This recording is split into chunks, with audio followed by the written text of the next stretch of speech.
Welcome to SVG-TV News for Tuesday, January 27th. I'm Jimmy Prince with the details.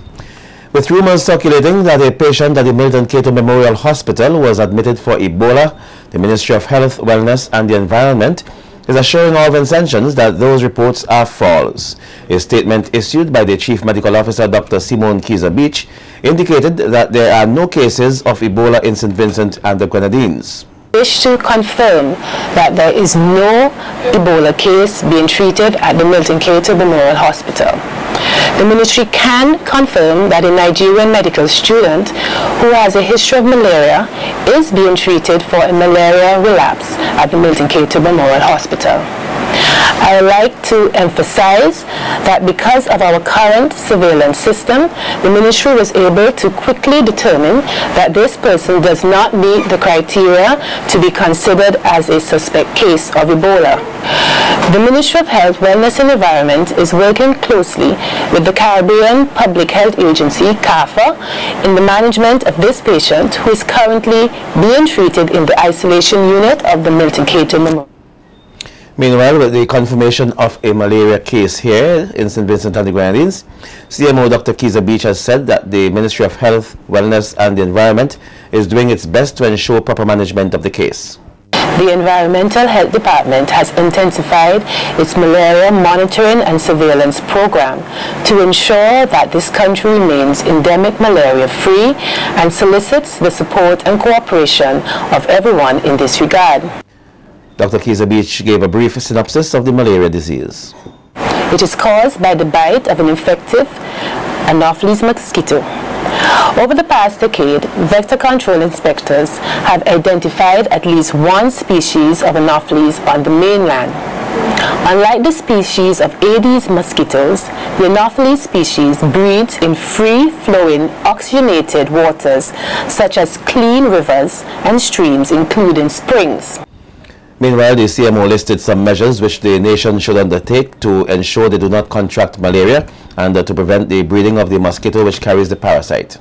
The use of bed nets, perfectly treated ones, the use of insect repellents, and thorough cleaning and clearing of rivers and streams. The Ministry of Health, Wellness and the Environment is confident that this isolated imported case will not spread to the population and thanks the populace in advance for their support to environmental health officers and vector control officers as they continue the work of reducing vector-borne diseases in the state. The scare of what was believed to be a case of Ebola at the Milton Cato Memorial Hospital had many persons in panic. However, despite confirmation that the panic was unwarranted, the haunting question still remains. Is the Ministry of Health truly prepared should there be an Ebola outbreak? SVG Television took to the streets to ask Vincentians their opinion. Vincentians just like to scandalize things because, I mean, if it was Ebola, I mean, it would be something they do and detect long time. I don't know. When the person I heard, I was like, Vincent should have scandalized things too much because a small country this guy had Ebola. That's all. And how did you feel? Real bad because I have children, so I feel real bad for my child who got a sickness like that. So thank you. But it's not Ebola, it's malaria. How do you feel about that? Bad too, because that's a bad sickness too. Yeah. These things do happen, you know, so but I heard that it's not nothing to panic about, so I trust them for that. I don't feel any way about the health scare that they had. I mean, it's something that happens everywhere. I think it's just, I guess, a test. It's something that we have to prepare for. I heard that it was Ebola. I wasn't scared myself. It's just, I guess, something that we have to get ready for. We have to prepare for because it's something that could happen eventually. Listen to most of it, right? But thank God it's not Ebola and malaria instead. For Ebola, You think the Ministry of Health is prepared? we're not prepared. We're not prepared at all. That's my opinion, eh? In other news now, Communications Officer for the St. Vincent Electricity Services VINLEC, Tamara Job Sprott, said the upgrade of hydropower pipes being installed at Salt Rivers and Richmond is a testament to the company's commitment towards providing Vincentians with better service. Job Sprott articulated in a recent news briefing that the 470 pieces of new pipes would require less maintenance because of their durability. We have opted to use this type of pipe because firstly, the technology is newer, so we would not be going with the wood stave that we know traditionally at our hydro stations. In addition to that, it is a safer type of material and it requires less maintenance. So persons who are familiar with the wood stave, sometimes you see water seeping and leaking, and we have to constantly have our pipeline rangers on the pipes maintaining. This is a different system. So in addition to that, it will allow for more efficiency. So we have opted to go with this type of pipe instead. The installation process is slated to commence early next month.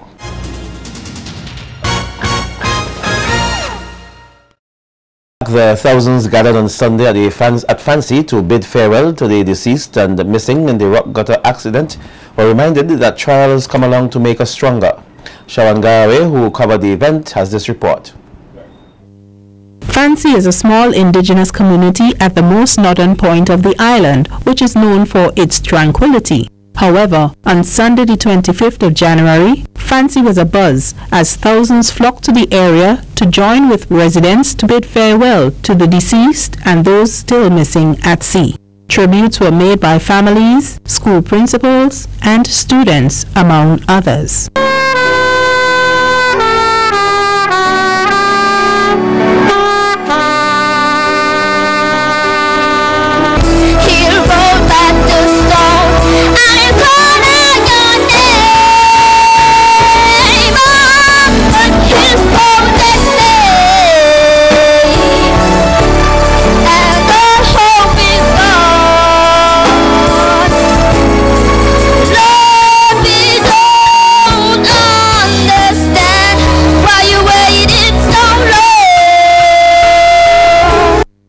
The gathering heard as a disciplined 12-year-old Anik Alexander of the North Union Secondary School, who behaved like a proverbial head teacher as she made sure everyone adhered to school rules. 16-year-old Raquel Ashton, who was preparing to set her CXC exams, was remembered for her athletic prowess at the Georgetown Secondary School. 12-year-old Jamal Edwards was made class president that week before he perished. Jamal's older brother, 14-year-old Jamali Edwards, was also a student of the North Union Secondary School who never left his younger brother's side.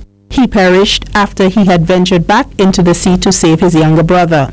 The St. Vincent Grammar School 16-year-old Glenroy Michael was known to be a devoted and reliable student who kept his faith. The two missing at sea, 13-year-old Simonique Ballantyne, who was a student of the Georgetown Government School, loved netball and the performing arts, while 14-year-old Chanstacia Stay of the North Union Secondary School was considered a lover of science and the arts, who would always be heard singing.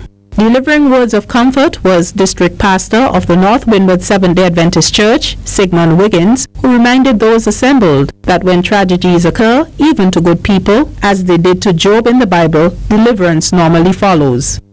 How can a man who is walking upright with God, who fears God and shuns evil, how can such a man lose all his wealth? How can he lose his children? And then to put pressure upon him. He's not only has he lost his wealth and his children, but the Bible tells us that no, Job has lost his own health. Prime Minister Dr. Ralph Gonsalves said as a civilization develops, it shows its level of advancement by the way it celebrates life and the way it buries its dead. He pointed out that the outpouring of love shown by the gathering was a testament of resolve of the people of Fancy. Opposition leader Arnhem Eustace also ushered words of comfort to the grieving and assured them that in time their pain would ease as long as they kept their memory of the children. The police also conveyed their solidarity as the Commissioner of Police noted that the children were belonging to two police officers. The Antiguan Police Force also showed their solidarity. But I wish to say to Corporal Michael and the other families to keep hope alive and to believe in this Tibetan saying, and I quote, Tragedy should be utilized as a source of strength. No matter what sort of difficulties, how painful the experience is, if we lose our hope, that is the real disaster. Heartbroken family members continually expressed the pain of their loss, but they all revealed that they were comforted by God's grace and thanked everyone for their support. There's no doubt that the 5 deceased and 2 missing at sea have not died in vain. They were on their way to school in pursuit of a better education, a better way of life. The lesson learned: we must love the ones who are around us, our families, our friends, love them closely, and also to live life with greater meaning. Reporting for SVG-TV News, I am Sharon Garraway.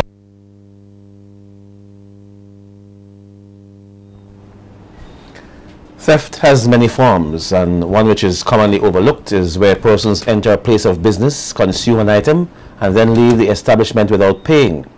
Those were the comments made by lawyer Panel Campbell during Monday's program of The Law and You on SVG Television.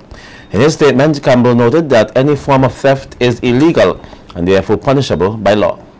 Well, leaving with it in your belly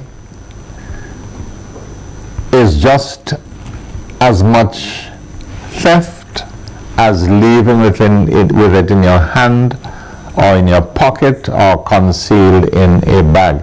It is against the law for anybody to go into an establishment and consume a product which has been offered for sale without intending to pay for it and then attempting to leave the establishment. You could be locked up for that. And the penalty on summary conviction is 2 years imprisonment, and conviction on indictment 10 years. Mr. Campbell went on to urge all Vincentians to be content with their possessions, adding that they should not be fooled by advertising, which always creates a belief that there should be a need for more. You notice how products are being pushed. We are being told that we need to get this or that product or a newer model of this or that product. Otherwise, we're not in things.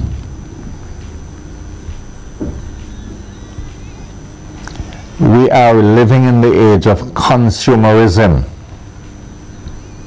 which means that all of the propaganda around us is trying to get us to consume more, usually consume more than we can afford, because consumerism bombards us, brainwashes us into thinking that never mind something is working perfectly okay, we must get something newer and more expensive. Queen's Counsel Panel Campbell. In some police news now, on Saturday 25th of January, Sulin Laborde, Roy Laborde, Philip Jelizo and Elvis Batiste were all arrested and charged jointly with having in their possession 3,477 grams of cannabis with intent to supply to another. That's at Clare Valley on Saturday 24th of January. Also in police news, investigations are continuing into a motor vehicular accident involving PJ 387, which ran off the road and overturned at Gome on Friday 23rd of January. Both Francois Maury and a passenger and the driver, Mr. Samuel, sustained injuries about their bodies and are patients at the Milton Cato Memorial Hospital. Investigations are also being carried out into a motor vehicular accident involving motor vehicle HJ89 driven by Sinless Tanis of Paget Farm and pedestrian Sienna Hazel, a 9-year-old student of Lower Bay. This occurred along Friendship Public Road on Friday 23rd of January. Hazel, who sustained injuries to her left leg, is a patient at the Milton Cato Memorial Hospital. Well, according to manager of the Farmer Support Company, the FSC, Charlene Garrick, the company has made great strides during 2014, as to date, 1,300 farmers were approved for loans and another 860 persons are awaiting assessment. Garrick stated that 2015 is also off to a good start, as they have already commenced interviews in the various districts of the country, including Walilabu, Chateaubalais and the Spring Village. Derek thanked all the farmers who have benefited from the loans and for persons who are still awaiting their loan approval for their confidence and patience, and she promised that her company will do all humanly possible this new year to deliver the best service. The Farmer Support Company's credit facility is capitalized to a tune of $6 million with a grant from Petro-Carib. Loans are disbursed at an interest rate of 2%.